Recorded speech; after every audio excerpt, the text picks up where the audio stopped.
اب بے شک تم اللہ کا شکریہ ادا کر لینا یا بے شک شکایتیں کر لینا، یہ تمہارا اور اس کا معاملہ ہے، اس میں بولنے کا میں کوئی حق نہیں رکھتا۔ وہ آنکھ دباتا دل فریب انداز میں مسکراتے ہوئے اپنی نماز شروع کر چکا تھا، جبکہ وہ بھی خاموشی سے بنا کچھ بھی بولے اپنی نماز شروع کرنے لگی۔ اپنے گالوں پر کسی کی گرم سانسوں کے لمس کو محسوس کرتے در کی آنکھ کھلی تو اسے خود پر جھکے ہوئے پایا۔ اٹھو جانم سائیں، بہت دیر ہو گئی ہے، ہمیں نیچے چلنا ہے، سب لوگ ناشتے پر ہمارا انتظار کر رہے ہوں گے، آج ولیمہ ہے، مجھے ضروری کام کے لیے بھی کہیں جانا ہے، تم اپنی نیندوں کو فی الحال کے لیے خود پر حرام کرو اور جلدی سے بہت اچھے سے تیار ہو جاؤ۔ وہ بے حد نرمی سے اس کے دونوں گالوں پر باری باری اپنے لب رکھتا، اس کے نچلے لب کو اپنی انگلیوں کی پروں سے چھوتے ہوئے بول رہا تھا۔ اس کے چہرے پر مسلسل ایک مسکراہٹ رکی ہوئی تھی جو اس کے اندر کے خیالات کو بیان کر رہی تھی۔ تو آپ مجھے کیوں جگا رہے ہیں؟ میں سونا چاہتی ہوں۔ وہ اسے دیکھتے ہوئے نگاہیں چرا گئی، نہ جانے کیوں وہ اس سے نگاہیں نہیں ملا پا رہی تھی۔ رات بھر کی غربت اور پھر خود کو ہار جانا اسے بری طرح سے شرمندہ کر رہا تھا۔ وہ کتنی جلدی اس کی پناہوں میں اپنا آپ بھلا بیٹھی تھی۔ سچ ہی کہتی ہے دنیا، محبت انسان کو کسی قابل نہیں چھوڑتی۔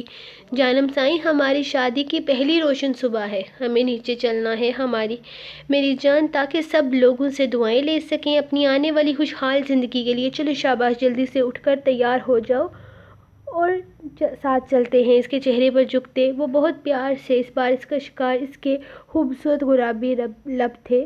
وہ بے حد محبت سے اس کے لبوں کو چومتا اٹھ کر کھڑا ہو گیا، جبکہ اس کی حرکت پر نگاہیں جھکاتی نور کروٹ بدل کر دوبارہ آنکھیں بند کرنے لگی۔ دارم کو اس کی یہ گستاخی بہت بری لگی تھی، مطلب وہ اس کی کسی بات کو کوئی اہمیت ہی نہیں دے رہی تھی۔ اتنا سب کچھ سمجھانے کے باوجود بھی وہ اپنی ضد چھوڑنے کو تیار نہیں تھی اور یہ چیز دارم سائیں کو اپنا اصل روپ دکھانے پر مجبور کر رہی تھی۔ اس نے ایک جھٹکے سے در کی کلائی تھام کر اسے بیڈ سے کھڑا کرتے ہوئے اپنے مقابل کر دیا۔ اس صفات کے لیے وہ ہرگز تیار نہ تھی، اسی لیے لڑکھڑاتی ہوئی اگلے ہی لمحے اس کے سینے کا سہارا لیے اس کے وجود کے ساتھ جڑی ہوئی اس کے سہارے پر کھڑی تھی۔ یہ کیا بدتمیزی ہے دارم سائیں، کیا رات بھر آپ کا دل نہیں بھرا کہ اب بھی اپنی منمانیوں پر اتر آئے ہیں؟ نہیں کرنی مجھے نیچے جا کر ڈرامے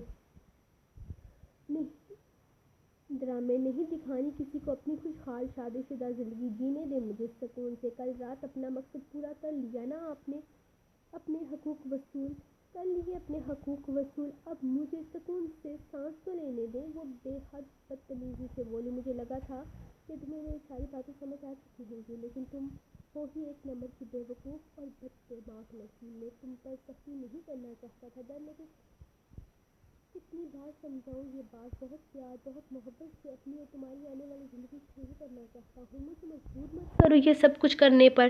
میں عورت کو پیار محبت سے رکھنے پر یقین رکھتا ہوں اور اب بھی ایسا ہی چاہتا ہوں۔ جہاں تک بات ہے کل رات کی، میں تمہارے ساتھ کسی طرح کی کوئی زبردستی نہیں کی، اس بات کی گواہ تم خود ہو۔ مجھے نہیں پتا تمہارے دماغ میں کیا چل رہا ہے، لیکن ایک بات کان کھول کر سن لو، تمہاری یہ بدتمیزی، یہ انداز اس کمرے کے باہر نہ دیکھو۔ بہتر ہے کہ اس کمرے کی چار دیواری کے اندر اپنے انداز اور لب و لہجے میں سدھار لاؤ، ورنہ دارم شاہ کا وہ روپ دیکھو گی جس کو سوچتے ہوئے بھی تمہاری روح کانپ اٹھے گی۔ 5 منٹ ہے تمہارے پاس، 5 منٹ کے اندر جلدی سے تیار ہو کر باہر نکلو، میں انتظار کر رہا ہوں تمہارا۔ اور اب اگر میں نے کوئی بھی فضول بات سنی تو حشر کر دوں گا۔ وہ اسے واش روم کی طرف دھکا دیتا بے حد غصے سے گھرایا تھا، اس کے انداز پر ڈر بھی بڑھ گئی تھی۔ وہ بنا کچھ بھی بولے واش روم میں جا کر بند ہو گئی۔ اس کے دماغ میں کیا چل رہا تھا وہ خود بھی نہیں جانتی تھی۔ وہ اپنی آنے والی زندگی کو لے کر بہت کنفیوز تھی، اسے سمجھ نہیں آ رہا تھا کہ سمرا اس بارے میں جب پوچھے گی تو اسے کیا جواب دے گی۔ دارم کے انداز سے تو وہ صاف لگ رہا تھا کہ وہ آگے بھی زندگی میں اسے چھوڑنے کا کوئی ارادہ نہیں رکھتا۔ کل رات سمرا نے جو کہا اس نے ایک بار دارم کے منہ پر بول دی تھی، لیکن دارم کا انداز اس کی سوچ سے بہت آگے نکلا۔ سمرا نے کہا تھا جب وہ دارم کو دھتکارے گی تو وہ اس پر تھوکنا بھی پسند نہیں کرے گا، لیکن یہی دارم سمرا کی سوچ سے بہت الگ تھا اور شاید ہی سمرا کبھی اس کی سوچ کا مقابلہ کر سکتی تھی۔ اسے سمجھ نہیں آ رہا تھا وہ کیا کرے، کس طرح سے دارم کو خود سے دور کرے، کس طرح اپنے اور دارم کے بیچ میں فاصلہ قائم کرے۔ وہ جب بھی اس کے قریب آتا وہ پوری طرح اس کی سوچ پر سوار ہو جاتا تھا، ڈر اس کے علاوہ اور کچھ سوچ ہی نہیں پاتی تھی، اور شاید وہ خود بھی اس بات کو بہت اچھے طریقے سے سمجھ چکا تھا، اسی لیے تو اتنی آسانی سے وہ اس کے اعصاب پر سوار ہو جاتا تھا۔ اللہ اللہ، کتنا وقت ہو گیا نا سنان سائیں، ہمیں جلدی جاگنا چاہیے تھا، پتہ نہیں سب لوگ نیچے کیا کیا سوچ رہے ہوں گے۔ زرنیش جلدی جلدی تیار ہوتی کافی پریشان لگ رہی تھی، جبکہ اس کے جلدی جلدی تیار ہونے پر سنان مسکرایا، اتنا بھی پریشان ہونے کی ضرورت نہیں ہے جانا، ہم دلہا اور دلہن ہیں، اتنا وقت تو لگ ہی جاتا ہے، آخر ہم نے ایک دوسرے کے ساتھ وقت گزارنے کے لیے ہی تو یہ اتنی لمبی شادی کی ہے، اور ویسے ہمارے دیر سے جاگنے پر بھی کسی کو کوئی مسئلہ نہیں ہوگا، تم فکر مت کرو، اور میرا نہیں خیال کہ نیچے کسی کو بھی ہماری غیر موجودگی محسوس ہوئی، اگر ہوتی تو کوئی نہ کوئی تو آتا ہمیں جگانے کے لیے، تم فضول میں اتنی ٹینشن لے رہی ہو۔ وہ اس کے قریب آتے ہوئے نرمی سے اسے اپنی باہوں کے گھیرے میں قید کرتا، اس کے بھیگے بالوں کو گردن سے پیچھے کرتے ہوئے بے اختیار اس کی گردن کو اپنے لبوں سے چھونے لگا۔ زرنیش کے بدن میں سنسناہٹ سی ہونے لگی تھی۔ سنان سائیں، ہمیں نیچے چلنا چاہیے، وہ گھبرا کر اسے پیچھے کرتے ہوئے کہنے لگی، جب اچانک سنان نے اسے کھینچ کر اپنے قریب کر لیا۔ تم بہت پیاری ہو یار، تم سے دور جانے کو دل نہیں کرتا، نیچے سب لوگ بہت ظالم ہیں، ہمیں دور کر دیں گے، مجھ سے میں تمہیں اپنے بے حد قریب رکھنا چاہتا ہوں، بے حد محبت سے کہتا، مسکرا کر اس کے لبوں پر اپنے لب رکھ چکا تھا، جبکہ زرنیش نے بے اختیار اس کے کالر کو تھام لیا۔ اس کے پیچھے ہٹنے پر اس نے شرماتے ہوئے اس کے سینے میں اپنا سر چھپایا تھا، جس پر سنان کا دلکش قہقہ کمرے میں بلند ہوا۔ یہ پیاری سی شرمیلی سی لڑکی ایک ہی رات میں اسے اپنا دیوانہ کر گئی تھی۔ یہ کیا جانم سائیں، مجھے اس رنگ سے انتہا کی چڑ ہے، جاؤ جلدی سے یہ کلر چینج کرو، کوئی اچھا سا ڈریس پہنو، آج تمہاری شادی کی پہلی صبح ہے، تم پر یہ کلر بالکل بھی نہیں جچتا۔ وہ اسے اورنج کلر کی خوبصورت ڈریس میں دیکھ کر منہ بنا گیا، مجھے یہ کلر بہت پسند ہے، اور یہ ڈریس بھی مجھے بہت پسند ہے، میں بار بار چینج نہیں کروں گی، اور ویسے بھی تو تھوڑی ہی دیر میں مجھے ولیمے کے لیے وہ دوسری بھاری ڈریس پہننی پڑے گی، تو ابھی کے لیے یہ ٹھیک ہے۔ وہ آئینے کے سامنے جا کر رکتی، اس بار اپنی زبان پر خاصا کنٹرول رکھے ہوئے تھی کہ وہ اس کے سامنے کسی طرح کی بدتمیزی نہ کرے۔ نہیں، یہ ٹھیک نہیں ہے، مجھے نہیں پسند، میں نے بتایا نا، مجھے یہ کلر بالکل بھی پسند نہیں ہے، تم جا کر چینج کرو، وہ عجیب سے ضدی انداز میں بولا۔ در نے ایک نظر آئینے میں اسے گھور کر دیکھا، لیکن اس کی خمار آلودہ نگاہوں سے خوفزدہ ہوتے فوراً نگاہیں چرا گئی۔ اب کیا میں اپنی مرضی سے کپڑے بھی نہیں پہن سکتی؟ وہ بے حد مدھم آواز میں بولی تھی، تم آج کے لیے میری مرضی کو اپنی مرضی بنا لو۔ اس کے پیچھے کھڑا وہ فرمائشی لہجے میں بولا، نہ جانے کیوں اس کا دل اس کی فرمائش پر بے اختیار دھڑکا تھا۔ اس بار در نے آئینے میں دیکھنے کی غلطی نہ کی تھی، اور بنا کچھ بھی بولے الماری کی جانب بڑھ گئی، جس پر دارم شاہ کے لبوں پر دل فریب مسکراہٹ کھل اٹھی تھی۔ تمہاری یہ فرمانبرداری آگے جا کر بہت کام آئے گی تمہارے۔ وہ اس کے ہوش عروبہ سراپے سے نگاہیں ہٹاتا آئینے میں اپنے بال بناتے ہوئے دلکشی سے مسکرایا، ارے یہ کیا، تم یہ سوگ والے کپڑے کیوں پہن رہی ہو؟ بیگم، ابھی تمہارا شوہر زندہ ہے، اسے واپس رکھو ورنہ آگ لگا دوں گا۔ وہ اسے گھورتے ہوئے خود بھی الماری کے قریب آ گیا، اور اس کے ہاتھ سے کالے رنگ کا لباس نکال کر اندر پھینکتے ہوئے خود ہی اس کے لیے ایک ڈریس سلیکٹ کرنے لگا۔ آسمانی رنگ کی خوبصورت فینسی فراک کو نکال کر اس نے ایک تنقیدی نگاہ اس پر ڈالی، اور پھر اس کی طرف بڑھائی، یہ بہت بھاری ہے، میں ہینڈل نہیں کر پاؤں گی، وہ فراک دیکھتے ہوئے بولی۔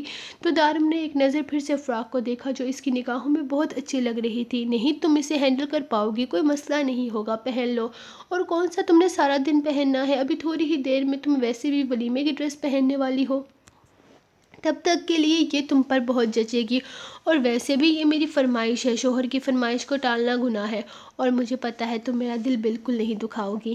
چلو اب بالکل بحث نہیں، جلدی سے چینج کر کے آؤ۔ اور وہ اسے زبردستی چینجنگ روم میں بھیجتے ہوئے بولا، عجیب یقین تھا اس کا، وہ جیسے چیلنج کر رہا تھا کہ وہ اسے کبھی انکار نہیں کرے گی، کبھی اس کا دل نہیں دکھائے گی۔ لیکن نہیں، نور کو انکار کرنا تھا، اسے کیسے بھی اس پر یہ بات ظاہر کرنی تھی کہ اس کی کوئی بات اس کے لیے کوئی معنی نہیں رکھتی، لیکن کیسے؟ یہ سب کچھ تو اس کے لیے بہت مشکل ہوتا جا رہا تھا۔ دارمسائن کا یقین اسے بہت مشکل میں ڈال رہا تھا، اور وہ یہ بات جانتی تھی کہ سب کچھ صرف کل رات کی بے اختیاری کی وجہ سے ہو رہا ہے۔ یہ زبردستی کا رشتہ اب زبردستی کا نہیں رہا تھا۔ کل رات اپنی بے اختیاری میں خود کو اسے سونپ کر اس نے بہت بڑی غلطی کی تھی، اس بات کا احساس اب اسے ہو رہا تھا۔ کن سوچوں میں پڑ گئی ہو جانم سائن، جلدی کرو، ہم پہلے ہی نیچے جانے کے لیے بہت لیٹ ہو چکے ہیں۔ وہ اسے چینجنگ روم میں جانے کا اشارہ کرتے ہوئے بولا تو نور ہاں میں سر ہلاتی جانے لگی کہ اس کا فون بجنے لگا۔ یہ صبح صبح کس کا فون آ گیا؟ دارمسائن فون کی جانب بڑھنے لگا تھا کہ نور نے خود ہی بھاگ کر اپنا فون اٹھا لیا۔ اس کی جلد بازی نے دارم کو کافی حیران کیا تھا۔ مام کا فون ہے، میں اندر بات کر لوں گی ان سے، وہ کافی گھبرائے ہوئے لہجے میں کہتی فون کے ساتھ چینجنگ روم میں جا بند ہوئی۔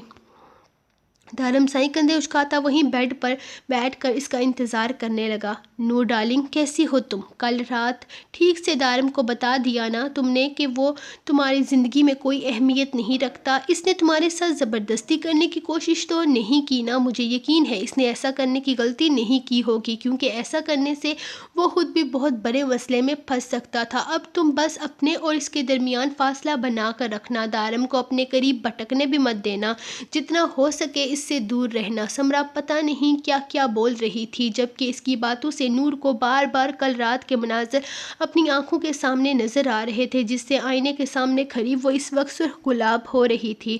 وہ کیسے سمرا کو حقیقت بتائے، اسے سمجھ نہیں آ رہا تھا۔ تم سن رہی ہو نا میری بات؟ اپنی بات کا دوسری طرف سے کوئی جواب نہ ملنے پر اس نے نور کو مخاطب کیا تو جیسے ہوش کی دنیا میں واپس آئی۔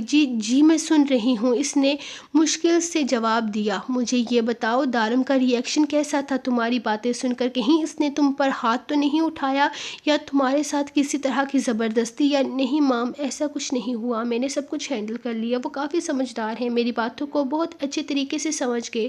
اس نے بڑی مشکل سے جھوٹ بولنے کی کوشش کی تھی جب اچانک باہر دروازے کھٹکھٹانے کی آواز آئی۔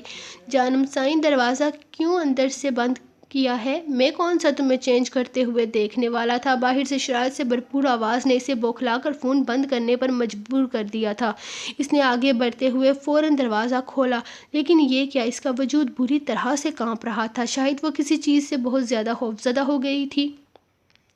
کیا ہوا در؟ تم ٹھیک تو ہو میری جان؟ تم نے ابھی تک چینج نہیں کیا؟ باہر سب لوگ ہمارا انتظار کر رہے ہیں، کہیں تم یہ تو نہیں چاہتی کہ میں اپنے ہاتھوں سے تمہیں چینج کرواؤں؟ نہیں۔ اس کے الفاظ پر وہ بوکھلا کر کچھ بولنے ہی لگی تھی کہ دارم نے اچانک اس کے لبوں پر اپنی انگلی رکھ کر اسے خاموش کروا دیا۔ مجھے کوئی اعتراض نہیں ہے، بلکہ یہ تو ایک بہت خوبصورت ایکسپیرئنس ہوگا میرے لیے۔ وہ اسے اپنے بے حد قریب کرتا اپنے کہے پر عمل کرنے لگا، جس پر نور نے گھبراتے ہوئے اپنا آپ اس کے سینے میں چھپا لیا۔ سو گائز، یہ رہی آپ کی ایپیسوڈ۔ ویسے میں جتنا بھی جلدی کر لوں لیٹ تو مجھے ہو ہی جانا ہے، تو اب میں نے جلدی مچانا وہ شور میں نے ختم کر دیا ہے۔ تو آپ کی ایپیسوڈ یہ رہی، انشاءاللہ ملتے ہیں کل کی ایپیسوڈ کے ساتھ۔ اور آپ کے لانگ کمنٹس دیکھ کے نا بڑی خوشی ہوتی ہے مجھے، اور ایسے ہی آپ مجھے سپورٹ کرتے رہے۔ تھینک یو سو مچ، میں آپ کی بہت شکر گزار ہوں۔ لو یو آل، اور کل ملتے ہیں نیکسٹ ایپیسوڈ کے ساتھ۔ تب تک کے لیے اپنی رائٹر کو دیں اجازت، اور میں آپ کو ایک اور مزے کی بات بتا دوں۔ آج ہمارا ناول ماشاءاللہ سے 1,11,000 الفاظ کا ہو چکا ہے۔ مجھے پتا ہے 30 ایپیسوڈ میں آپ کو ہرگز اس بات کا اندازہ نہیں ہوا ہوگا، لکھتے ہوئے مجھے بھی نہیں ہوتا، لیکن واقعی ہمارے ناول کافی لمبے چلے جاتے ہیں۔ ابھی تک میرے خیال سے یہ ناول زیادہ سے زیادہ اگر گیا نا، میرے 3.5 لاکھ پونے 4 لاکھ ورڈز تک تو جائے گا۔ یہ میرے سب سے لانگسٹ ناول میں سے ایک ہوگا۔ ابھی تک میرا ریکارڈ ہے جنون عشقم، اس کے بعد یہ ناول سب سے زیادہ لمبا ہوگا انشاءاللہ۔ تو اب چلتے ہیں، بہت ٹائم ہو گیا ہے۔ گڈ نائٹ، خدا حافظ۔ کل ملتی ہوں نیکسٹ ایپیسوڈ کے ساتھ، تب تک کے لیے اپنی رائٹر کو دیں اجازت، دعا میں یاد رکھیں۔ اللہ حافظ۔